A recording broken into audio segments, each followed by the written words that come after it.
शोभे, पूर्णत्वात भरले नटले दिव्य रूप ज्याचे त्याला उणे रे कशाचे, ख्रिस्त धन ज्याचे त्याला उणे रे कशाचे, काळाच्या गाळेत त्याला भय रे कशाचे, त्याला उणे रे कशाचे.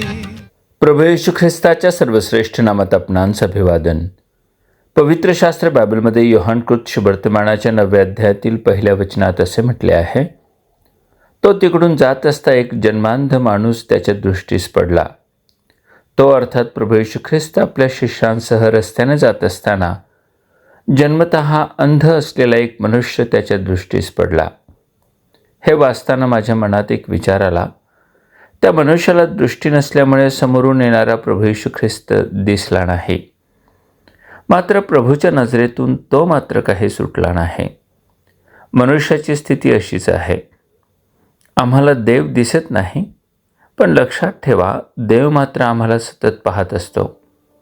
शलोमोन राजा सांगतो, परमेश्वराचे नेत्र सर्वत्र आहेत, ते बरे वाईट पाहत असतात. तर स्तोत्रात म्हटले आहे, देवाची दृष्टी प्रत्येकाच्या आचरणावर असते, त्याचे प्रत्येक पाऊल तो पाहतो. मनुष्याला देव का दिसत नाही? पाऊल या प्रश्नाचे उत्तर देताना म्हणतो, त्यांची म्हणजे विश्वास न ठेवणाऱ्या लोकांची मने या युगाच्या दैवताने आंधळी केली आहेत, अशा हेतूने की देवाची प्रतिमा जो ख्रिस्त, त्याच्या गौरवी सुवार्तेचा प्रकाश त्यांच्यावर प्रकाशू नये. साध्या शब्दात सांगायचे तर सैतानाने मानवांचे डोळे असे काही आंधळे करून ठेवले आहेत की त्यांना तारणारा प्रभू येशू ख्रिस्त दिसतच नाही. जरी आम्ही ख्रिस्ताला पाहत नसलो तरी ख्रिस्त आम्हाला सतत पाहतो.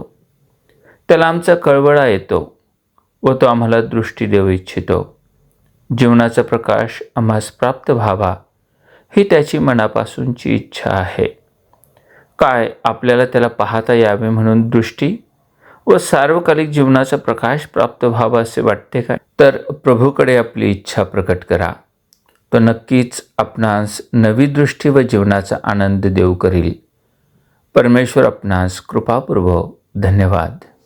ख्रिस्त धन ज्याचे त्याला उणे रे कशाचे, काळाच्या दाढेत त्याला भय रे कशाचे, त्याला उणे रे कशाचे.